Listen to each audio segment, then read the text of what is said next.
Bonjour et merci de votre fidélité. Pour ce second temps de parole, nous avons sur le plateau le recteur Jacques Mikulovic. Bonjour. Bonjour. Et nous allons parler, Monsieur Mikulovic, des résultats des évaluations de quatrième qui ont été rendus publics hier. Mayotte a participé et nous sommes 101e sur 101e. C'est désespérant.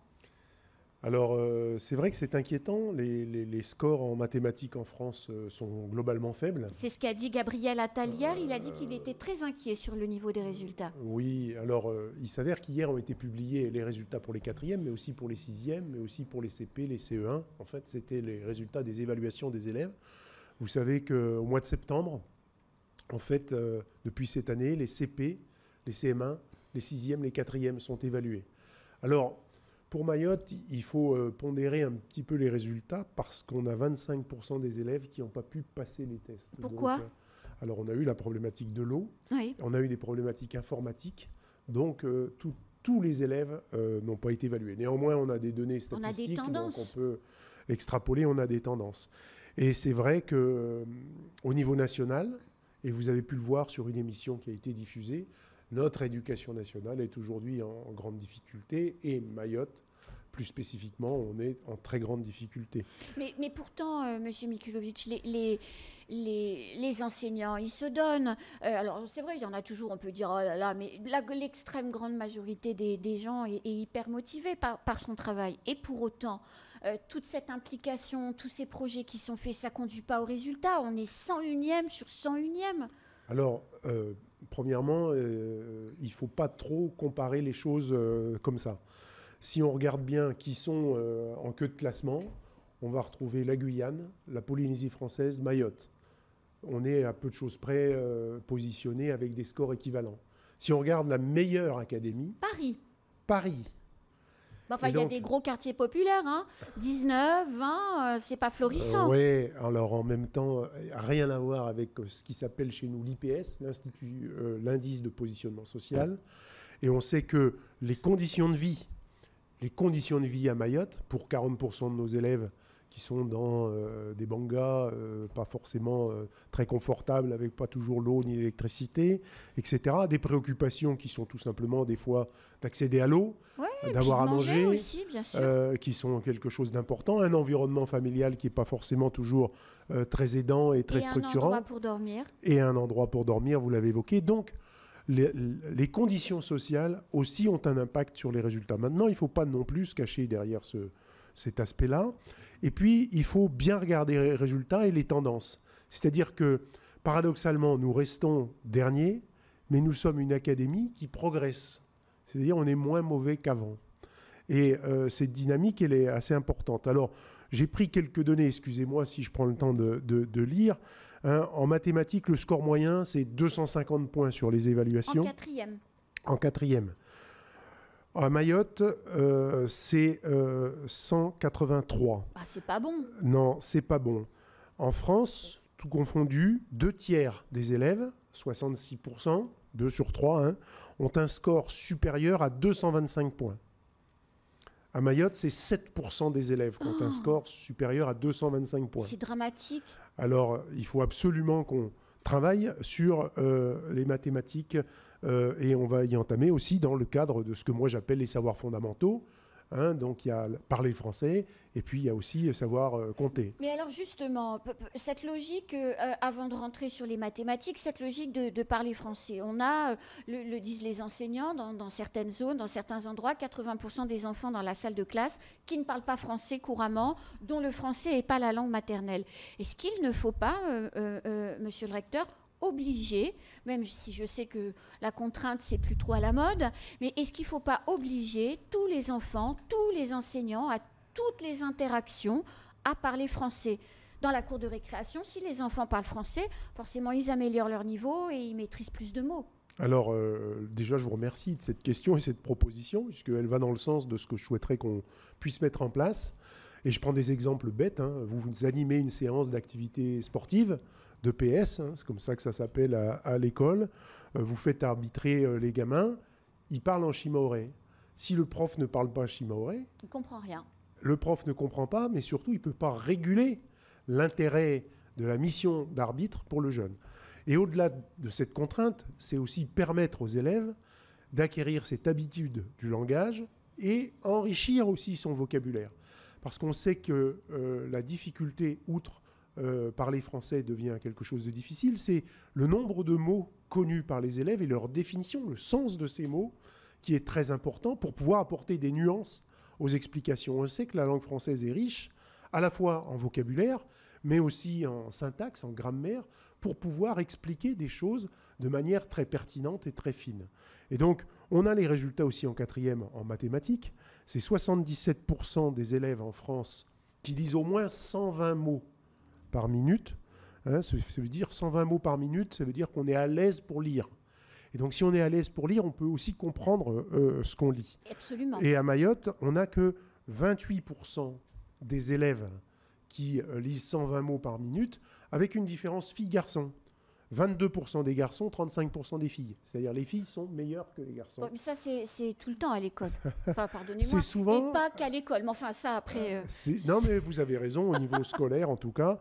Les jeunes filles ont une volonté, puis un sérieux, un engagement un petit peu plus important que les garçons. Et donc, là, on a une maîtrise vraiment fragile, mais au-delà de l'expression, il y a une fébrilité dans la compréhension. C'est-à-dire qu'il y a un certain nombre de mots qui sont communs à la langue française, et il n'y a pas d'histoire de rattachement culturel, on ne va pas parler de montagne ou de choses qui n'existent pas à Mayotte, la notion modeste, orgueilleux, par exemple, qui sont des attributs, les jeunes ne savent pas les définir. Donc, mais pourquoi ? Parce qu'ils n'ont pas entendu ces mots-là, parce qu'ils ne les utilisent pas, et donc on doit absolument être vigilant à l'école, mais aussi en dehors de l'école, à faire cet effort d'utiliser des mots de vocabulaire qui permettent l'acquisition de savoir. Ça me semble important. Mais puisqu'on n'a pas beaucoup de temps, il y a des raisons aussi d'espérer. Parce que tout n'est pas négatif. Il y a à la fois un travail important qui est mené sous la houlette d'Olivier Huneau, un inspecteur général que le ministère nous a affecté, et je vous invite à l'inviter. Mais je vous ai dit que j'allais le faire. et donc qui a travaillé avec nos cadres, c'est-à-dire les inspecteurs, les conseillers, et une formation a eu lieu en septembre sur l'apprentissage justement de la lecture. On a acheté des manuels scolaires pour tous les élèves du CP. Le Néo ? Le Néo. On renouvelle ses achats. Et puis là, avec l'aide de la préfecture, dans le cadre du pacte des solidarités, on va investir, alors c'est un petit peu ancien comme raisonnement, mais tout un niveau de classe avec un dessous de table, où d'un côté on aura les opérations, et de l'autre côté on aura des éléments, alors une carte de Mayotte, pour que les gens aussi se repèrent sur ce territoire, parce qu'on s'aperçoit que les jeunes ne connaissent pas beaucoup de vocabulaire, mais des fois, ils ne connaissent pas tout simplement leur territoire. Je crois que ça, c'est important de pouvoir situer les choses, de positionner, qu'on travaille aussi sur l'histoire de ce territoire, mais aussi les rudiments de français, de la conjugaison, parce qu'on sait que ça, c'est très important. Et maîtriser le langage, c'est des outils indispensables aussi pour acquérir les valeurs de la République française, pour lesquelles les Mahorais sont très attachés. Mais quand on a une classe où 80% des enfants ne parlent pas français couramment, c'est pas leur langue maternelle, c'est pas celle qu'ils parlent à la maison. Est-ce qu'on prend le problème dans le bon sens ? Est-ce qu'il ne faut pas enseigner différemment pour ces enfants-là ? Parce qu'on sait qu'en métropole, il y a des enseignants spécifiquement formés pour prendre en charge ces enfants-là. Nous, ici, on n'en dispose pas de ces compétences, ou en tout cas pas en nombre suffisant pour répondre à l'ensemble du besoin. Alors, c'est ce qui s'appelle enseigner en France français langue étrangère. Oui, bien sûr. C'est moche à dire, mais c'est la réalité. 80% d'allophones dans une classe. Il faut bien prendre le problème... il faut regarder la réalité. Bien sûr, mais il faut aussi... moi, je vais prendre une autre réalité. Vous avez un enfant qui est adopté par une famille française en métropole, qui vient du Vietnam, du Cambodge ou de n'importe où. En combien de temps il va apprendre le français ? J'en sais rien.